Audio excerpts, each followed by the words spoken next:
Internal structure में हमने क्या देखा था? हमने देखा कि किस तरीके से पृथ्वी की आंतरिक संरचना देखने को मिलती है। आंतरिक संरचना का अगर एक भाग निकाल दो, तो हमने देखा सबसे ऊपरी भाग में क्या देखने को मिलता है हमें? क्रस्ट, बीच वाले भाग में मेंटल और अंदर वाले भाग में कोर।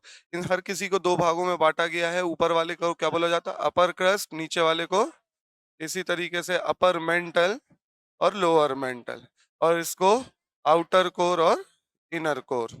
ठीक है, आउटर कोर और इनर कोर। फिर उसके बाद हमने देखा था कि क्रस्ट से मेंटल करती हुई रेखा जो थी उसको अलग करने का काम किसके द्वारा? मोह असंबद्धता, मोह डिस्कंटिन्यूटी।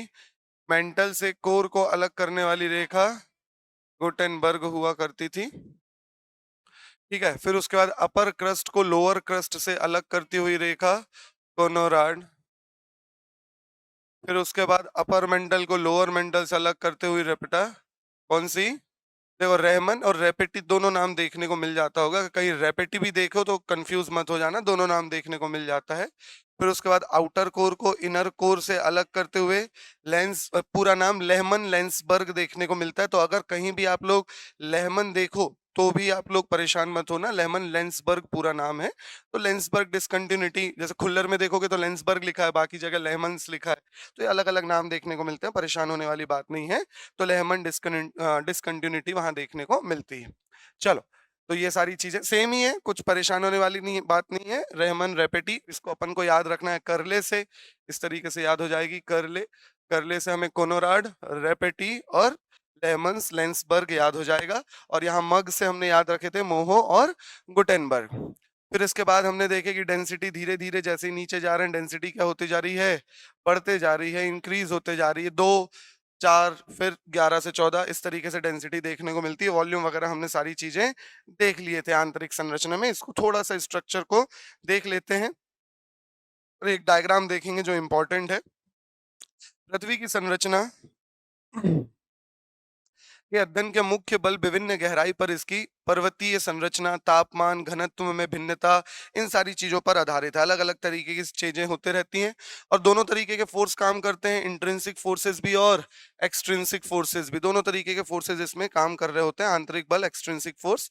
ये वाला डायग्राम भी हमने देख लिया था कि पृथ्वी के अंदर 2 तरीके के फोर्स देखने को मिलते हैं आप लोगों को, इंडोजेनेटिक, एंडोजेनेटिक, ये सारी चीजें। फिर उसके बाद हमने देखा था कि ये जो अंदर का स्ट्रक्चर है, ये कहीं ना कहीं से अंदर कोई ना कोई रेडियो एक्टिव मटेरियल है, जिसके कारण रेडियो एक्टिव एक्टिविटीज शुरू हो रही हैं। और ये रेडियो एक्टिव एक्टिविटीज कहीं ना कहीं ऊपर उठ रही हैं और फिर कहीं ना कहीं क्या हो रही हैं? सबडक्शन जोन, मतलब नीचे बैठ रही हैं। ठीक है, जैसे यहाँ के हिसाब से देखें तो यहाँ पे एक्टिविटीज ऊपर उठ रही हैं, तो यहाँ पे कोई ना कोई कटक का निर्माण होगा, लेकिन कहीं ना कहीं जाके ये नीचे बैठ जा रही हैं, जहाँ पे ट्रेंचेस का निर्माण हमने देखे थे, गर्त का निर्माण हो रहा था। इसके लिए बहुत अच्छा डायग्राम वो वाला है। ठीक है, इस डायग्राम को अगर आप लोग देखोगे तो ये पूरा एक वीडियो है, उस वीडियो का डायग्राम काट के निकाला गया है स्क्रीनशॉट। इसमें देखने को मिल रहा है आप लोगों को इस तरीके से, ये देखो मैग्मा ऊपर की ओर आ रहा है, और जब ऊपर की ओर आ रहा है तो उसके बाद ये कहीं ना कहीं नीचे की ओर बैठ रहा है। इसका ऊपर एक पूरा वीडियो है, और ये डायग्राम ये देखो, इसमें दिख रहा है क्या? ये मैग्मा कहीं ना कहीं कहाँ जा रहा है? नीचे की ओर जा रहा है, और ये प्लेट नीचे धंसते हुए चली जा रही है। जहां पे भी ये धंसेगी वहीं पे किस चीज का निर्माण होगा? ट्रेंचेस का निर्माण, गर्त का निर्माण। और ये आप धीरे धीरे धीरे धीरे ये उठता चला जाएगा, और एक समय आएगा जहां पे क्या होगा? ये उसको फाड़ के निकलेगा और वहां पे कोई ना कोई रिजेस वगैरह का निर्माण होगा। चलो, तो मुख्यतः सिलिकेट द्वारा निर्मित होती हैं। पृथ्वी की पहली परत जो रहती है देखने को मिलता है।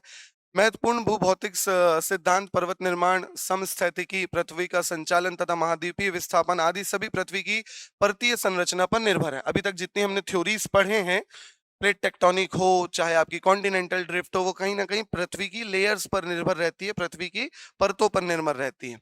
अब ये परत किस तरीके से बनती है? तो भाई पृथक होती है, अलग अलग तरीके से होती है, अलग मोटाई होती है, इनकी गहराई, घनत्व, तापमान, ये सारी चीजें हमने देखे हैं। धात्विक पदार्थ, मेटेलिक मिनरल्स क्या मिल रहे हैं, चट्टानों के आधार पर किस तरीके की चट्टान पड़ रहे हैं। अब हम देख चुके हैं इग्नियस, मेटामॉर्फिक, सेडिमेंट्री, तो किस तरीके की चट्टान मिलेंगी? इग्नियस मिलेंगी। तो ये सारी चीज देखने को मिलती है। इस प्रक्रम के दौरान भारी धातु नीचे की ओर तथा हल्का पदार्थ ऊपर की ओर रहता है। देख चुके हैं अपन, सिलिका, एल्यूमिनियम, सबसे लाइट मिनरल्स देखते हैं वो ऊपर हैं, और निकल, आयरन जो भारी धातु होते हैं वो कहाँ रहते हैं? अंदर की ओर देखने को मिलते हैं। हमने इसी आधार पर 3 भागों में बांटा है। कौन सा? Crust, mental, core. ठीक है, ये ऊपर वाला लेयर जो है, देखो यही ऊपर के लेयर में आपको ओशियनिक बेड भी देखने को मिल रहा है।